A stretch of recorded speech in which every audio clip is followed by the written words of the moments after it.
Di lantai bawah, ketika Guru Woyun mendengar langkah kaki dari atas, alisnya terangkat sedikit. Tatapan menyapu Penatua Yu yang turun dengan cepat. Bagaimana itu? Apakah tuan mudamu menyetujui proposalku? Setelah mengetahui identitas Guru Woyun, perasaan Penatua Yu sedikit rumit. Dia tidak pernah berpikir bahwa gadis ini sebenarnya adalah putri Gutian dan putri tercinta keluarga Dongfang. Apakah dia menyinggung perasaannya? Maka bagaimana nasibnya di masa depan? Meskipun tuan muda mengatakan untuk tidak melepaskannya dengan mudah, hanya sedikit mengurangi kesulitannya seharusnya baik-baik saja bukan? Setelah memikirkan ini, mata Penatua Yu berbalik, dan dia batuk kering 2 kali sebelum berkata, "Nona, bagaimana kita harus bersaing?" Sederhana, sudut bibir Guru Woyun melengkung ke atas. Penatua Yu, tenggorokanmu terdengar sedikit serak. Apakah kamu mungkin memiliki penyakit lama? Penatua Yu membeku sejenak, sebelum dengan jujur menganggukkan kepalanya, dan berkata, "Memang, aku pernah bertarung dengan seorang pejuang yang kuat dan terluka parah, menyebabkan kerusakan permanen pada tenggorokanku. Meskipun aku menggunakan obat untuk menyelamatkan hidupku, aku tidak dapat memulihkannya sepenuhnya. Bagaimana jika aku bilang aku bisa menyembuhkan tenggorokanmu?" Guru Woyun tersenyum. Mata jernih penuh dengan cahaya kepercayaan diri. Setelah mendengar ini, Penatua Yu tertawa terbahak-bahak. "Aku bahkan tidak bisa mengobati luka ini sendiri.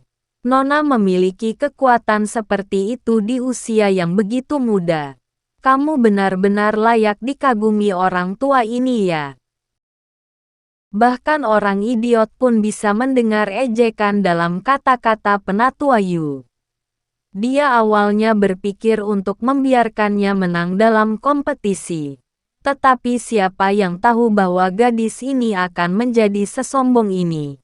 Jika dia tidak memberinya pelajaran, maka itu akan merusak pertumbuhannya di masa depan.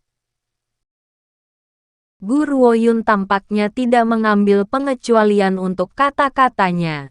Tersenyum sedikit ketika dia berkata, "Jika kamu tidak percaya padaku, aku bisa merawatmu sekarang. Yang aku butuhkan hanyalah 1 jenis obat, dan kamu akan pulih dalam 1 jam. Tentu saja, jika aku berhasil mengobati luka yang tidak dapat kamu tangani, maka itu jelas membuktikan bahwa kamu telah kalah, dan membiarkan balai 100 ramuan menjadi milikku." "Baiklah," Penatua Yu tertawa mengejek. "Karena kamu ingin berjudi, aku akan menemanimu, dan kamu dapat mengambil ramuan apapun yang kamu butuhkan dari balai 100 ramuan ini. Aku tidak percaya ada obat yang bisa bekerja dalam sehari. Ini jelas melanggar akal sehat." Guru Woyun tersenyum tanpa kata, menyerahkan kertas dengan lusinan nama ramuan tertulis di atasnya kepada penjaga toko Zhao. Dia berkata, "Ambil ramuan ini dan rebus untuk diminum Penatua Yu. Dalam waktu setengah jam, aku jamin dia akan sembuh total." Dalam kehidupan sebelumnya, meskipun Guru Woyun tidak tahu cara memurnikan pil, tetapi dia telah belajar kedokteran dari seorang dokter. Dan dokter itu terkenal di seluruh puncak timur daratan. Jauh lebih banyak daripada di daratan roh barat. Padahal dia adalah murid kesayangannya, yang secara alami menerima semua ajarannya. Penjaga toko Zhao mengambil resep, melirik Penatua Yu, dan hanya pergi untuk mengisi resep setelah mendapat anggukan. "Nona, Penatua Yu mengerutkan alisnya, tampak berpikir keras untuk waktu yang lama. Sebelum akhirnya dia berkata, "Meskipun aku tidak begitu menyukai sifat aroganmu, tetapi ada satu hal yang aku rasa harus aku ingatkan." "Apa itu?" "Hati-hati dengan keluarga Gu." Pada saat ini, saat pertama kali melihat keseriusan di wajah Penatua Yu, perasaan tidak nyaman tercipta di hati Gu Ruoyun. "Mengapa kamu mengingatkanku untuk berhati-hati dengan keluarga Gu? Keluarga Gu tidak sesederhana yang kamu pikirkan." Tetua Yu mengangkat kepalanya untuk melihat Gu Ruoyun. "Jika kamu memang seperti rumor itu, mungkin aku tidak akan repot-repot menyebutkan ini kepadamu.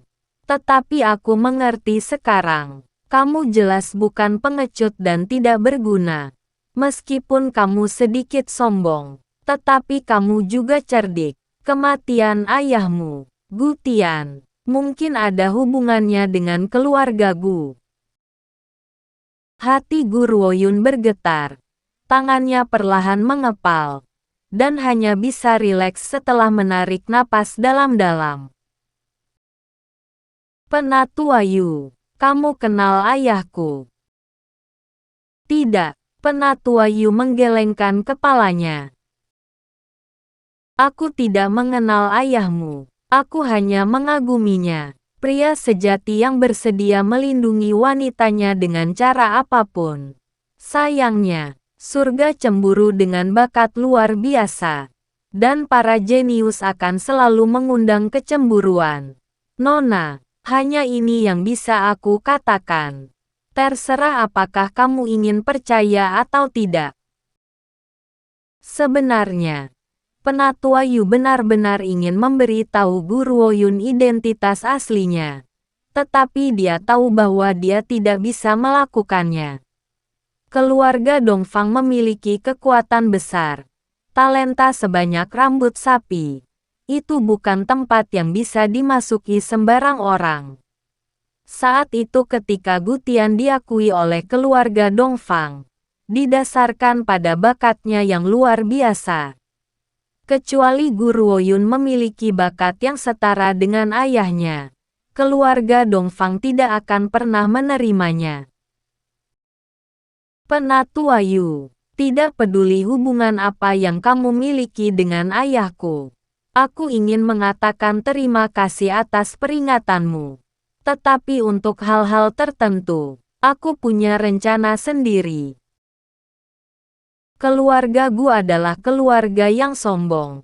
Dan itulah mengapa mereka sangat menghargai kemampuan anggotanya. Jika itu benar-benar seperti yang dikatakan Penatua Yu, lalu mengapa keluarga Gu melakukannya? Jika Penatua Yu mencoba menipunya, lalu apa motifnya? Saat dia merenungkan pikirannya, penjaga toko Zhao masuk sambil memegang semangkuk obat. Melihat obat hitam pekat itu, Penatua Yu ragu-ragu sejenak, tetapi mengangkat kepalanya dan menuangkan obat ke mulutnya pada akhirnya. Perasaan dingin yang menyegarkan perlahan-lahan mengendap di tenggorokannya, memberinya perasaan nyaman yang tak terkatakan, seolah mulutnya dipenuhi dengan aroma krisan, membasahi tenggorokannya. Waktu berlalu, menit demi menit. Penatua Yu bisa merasakan tenggorokannya berangsur-angsur pulih, kembali ke kelembapan sebelum cederanya. "Nona, obatmu terlalu ajaib. Aku dengan rela mengakui kekalahanku." Penatua Yu memukul bibirnya dan memuji. "Aku ingin tahu dari siapa kamu belajar kedokteran, hingga kamu menjadi sesempurna ini." "Guruku lebih suka hidup tidak dikenal di dunia. Aku tidak bisa mengungkapkan namanya. Bahkan jika aku menyebut namanya, kamu tidak akan mengenalinya. Karena lelaki tua itu bukan dari daratan roh barat." Aku bertanya-tanya. Setelah menerima berita kematianku, pukulan macam apa yang dialami guruku? Oh, Penatua Yu menghela nafas dengan menyesal. Nona, aku mengakui bahwa aku telah kalah taruhan ini. Mulai sekarang, Balai 100 Ramuan adalah milikmu. Dan aku rela menjadi budakmu. Kali ini, dia benar-benar menerima kehilangannya. Tanpa keluhan. Bagus. Bagaimanapun aku tidak berani menerima Penatua Yu sebagai budak. Aku hanya berharap Penatua Yu dapat mengelola Balai 100 Ramuan untukku. Secara umum aku tidak akan dapat mengungkapkan diriku. Jadi Penatua Yu, kamu akan menangani masalah sehari-hari. Juga tidak perlu memberitahu orang bahwa aku adalah pemilik dari Balai 100 Ramuan. Semakin tinggi pohonnya semakin kencang anginnya. Aku tidak ingin menjadi target seawal ini. Guru Woyun mengangguk puas. Dia tidak menyangka akan mengumpulkan rejeki nomplok begitu besar setelah melangkah keluar. Dengan bisnis yang luar biasa seperti Balai 100 Ramuan di tangannya. Mulai sekarang dia tidak perlu khawatir tentang mengumpulkan ramuan obat. Dan dia bahkan akan memiliki jalan yang mulus untuk berjalan dalam perjalanan pertumbuhan ke depan. Guru Woyun yang sekarang belum tahu bahwa dalam perjalanan pertumbuhannya, Balai 100 Ramuan memainkan peran penting, dan bahkan menemaninya saat dia tumbuh dari lemah menjadi kuat, berjalan ke puncak daratan ini selangkah demi selangkah. Serambi utama keluarga Ling. Ling Yi tiba-tiba meledak dalam kemarahan.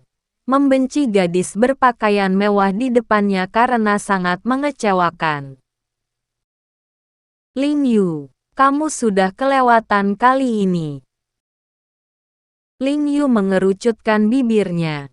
Dan berkata dengan keberatan. Bukankah itu hanya toko obat kecil? Apa yang luar biasa tentang itu? Aku memiliki selir kekaisaran sebagai bibiku. Kakek, kirim orang untuk meratakan Balai 100 Ramuan itu sekarang. Sungguh, itu akan menjadi ulang tahun putra mahkota dalam beberapa hari lagi. Dan aku masih harus pergi menemui putra mahkota. Bukankah sangat jelek memiliki bekas luka ini? Toko obat kecil. Ling Yi duduk dengan berat, tersenyum pahit saat dia berkata tanpa daya. Balai 100 Ramuan mungkin adalah toko obat, tetapi bahkan kaisar tidak berani menyentuhnya. Kamu masih berani mengatakan kata-kata seperti itu.